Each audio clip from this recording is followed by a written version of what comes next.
فریاد. فریاد فارسی اوریجن کا لفظ ہے. فریاد کے معنی ہوتے ہیں ظلم اور زیادتی کی شکایت، آہوزاری، cry for help، complaint، appeal. جیسے اکثر کہتے ہیں اپنی فریاد کس کے پاس لے کر جائیں، کوئی سننے والا نہیں ہے. آپ جانتے ہیں کہ فریاد کرنے والے کو فریادی کہتے ہیں. جیسے کہا جاتا ہے اس بادشاہ کے دربار میں فریادی اپنی فریاد لے کر آیا کرتے تھے اور وہ فریاد بہت غور سے سنتا تھا. ایک ایکسپریشن ہے داد و فریاد. داد و فریاد کا مطلب ہوتا ہے cry for justice.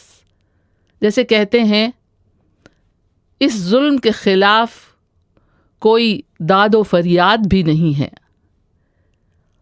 اور داد نہ فریاد، داد نہ فریاد انجسٹس، منمانی، ٹائرنی کے معنی میں آتا ہے. داد نہ فریاد بے بسی ظاہر کرنے کے لیے بولا جاتا ہے. جیسے اس شعر میں برتا گیا ہے اب تیری داد نہ فریاد کیا کرتا ہوں، اب تیری داد نہ فریاد کیا کرتا ہوں، رات دن چپ کے پڑا یاد کیا کرتا ہوں.